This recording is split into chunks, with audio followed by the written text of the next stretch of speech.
7 اکتوبر سے آج تک غزہ میں 14,800 زندگیوں کا نقصان ہو چکا۔ اسرائیل میں ہلاک ہونے والوں کی تعداد 1200 بتائی جا رہی ہے۔ آج کی اس ویڈیو میں ہم بات کر رہے ہیں اسرائیل اور حماس کے درمیان ہونے والی عارضی جنگ بندی کی تفصیلات پر۔ اس کے علاوہ ہم ان امکانات کا جائزہ لیں گے جن کی بدولت غزہ میں جنگ بندی کو مستقل بنیادوں پر قائم رکھا جا سکے۔ ان اقدامات پر بھی بات ہوگی جو اسرائیل اور فلسطین کے تنازع میں سیاسی عمل کے آغاز کی بنیاد بن سکیں۔ اسرائیل اور حماس کی لڑائی میں عارضی جنگ بندی آج سے شروع ہو چکی ہے۔ ان مذاکرات میں دوحہ نے کلیدی کردار ادا کیا اور متعدد ہفتوں کی سفارتی کوششوں کے بعد فریقین کو وقتی طور پر لڑائی روکنے پر راضی کر لیا۔ اسرائیل کی کابینہ نے 6 گھنٹے کے طویل سیشن کے بعد اس جنگ بندی کی توثیق کر دی ہے۔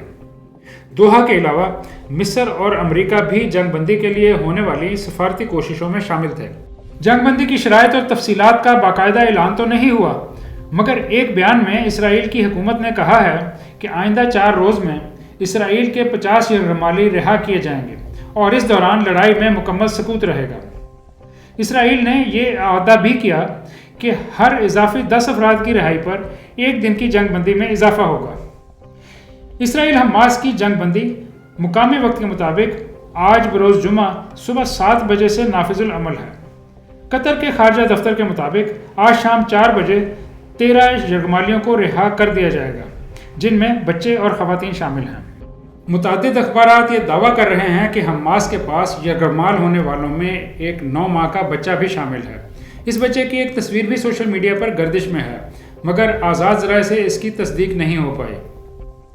امریکی صدر جو بائیڈن نے سوشل میڈیا ایکس پر پوسٹ کیا کہ آج کی ڈیل کے بعد مزید امریکی شہری رہا ہو جائیں گے۔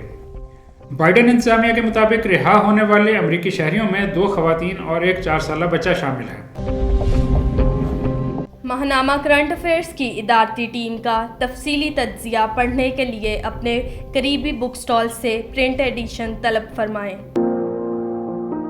اسرائیل کے اخبار یروشلم پوسٹ کے مطابق اسرائیل کے 50 یرغمالیوں کے بدلے 150 فلسطینی رہا کیے جائیں گے اور اس کے بعد ہر اسرائیلی شہری کے بدلے 3 فلسطینی شہریوں کو رہا کیا جائے گا۔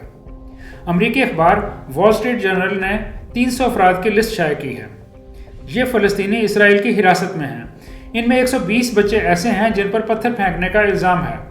اخبار کے مطابق اسرائیل کی حکومت نے یہ لسٹ شائع کی ہے اور اپنے شہریوں سے ان کی رہائی کی اجازت بھی طلب کی ہے۔ یہ بتانا ضروری ہے کہ یہ 4 روزہ سیز فائر صرف غزہ کے جنوبی علاقوں کے لیے ہے۔ غزہ کے شمالی علاقوں میں صبح 10 بجے سے شام 4 بجے تک جنگ بندی پر عمل ہوگا۔ اس دوران اسرائیل 500 امدادی ٹرکوں کو مصر کے بارڈر سے اسرائیل میں داخل ہونے کی اجازت بھی دے گا۔ تاہم اسرائیل کا کہنا ہے کہ جنگ بندی کے دوران اسرائیل کی افواج غزہ میں موجود رہیں گی اور ضرورت پڑنے پر کسی بھی وقت مداخلت کر سکتی ہیں۔ حماس کے ایک ترجمان نے الجزیرہ کو بتایا کہ ہم مستقل جنگ بندی چاہتے ہیں، تاہم حماس کے تحریری بیان میں بتایا گیا کہ فلسطین کی ریاست کے قیام تک کوششیں جاری رہیں گی۔ جنگ بندی کے بعد کیا اقدامات اٹھانا ضروری ہیں؟ ہم نے اس سلسلے میں کچھ تجاویز ترتیب دی ہیں۔ سب سے پہلے تو یہ کوشش ہونا چاہیے کہ اس جنگ بندی کو مستقل بنیادوں پر قائم رکھا جائے۔ عالمی برادری کو حماس پر دباؤ ڈالنا ہوگا کہ فتح کے ساتھ مفاہمت کرے اور غزہ کی ذمہ داری فلسطینی اتھارٹی کے حوالے کرے۔ حماس پر یہ دباؤ بھی ڈالا جائے کہ پرتشدد کارروائیاں ختم کرے اور فلسطین میں سیاسی عمل کا حصہ بنے۔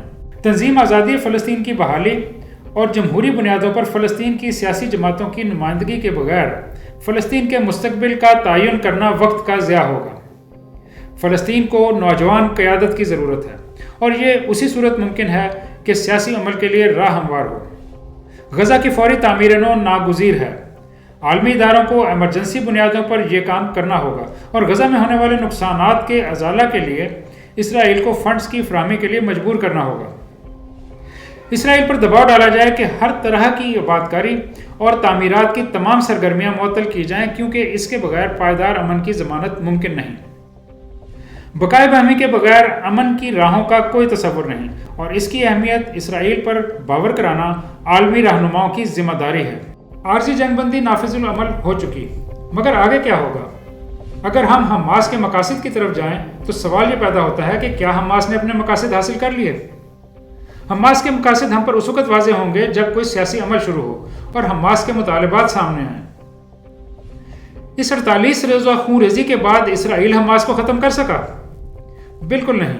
اگر یہ مان لیا جائے کہ حماس کا مقصد سعودی عرب اور مشرق وسطیٰ میں اسرائیل کی سفارتی کوششوں کو سیبوتاژ کرنا تھا، تو اسرائیل کے پالیسی سازوں کو حماس کے خاتمہ کی بجائے مشرق وسطیٰ میں عرب ممالک کے ساتھ پائیدار امن کو مضبوط بنیادوں پر استوار کرنا اور PLO فتح اور فلسطینی اتھارٹی کے ساتھ مل کر حماس کے مبینہ عزائم کو ناکام بنانا ہوگا۔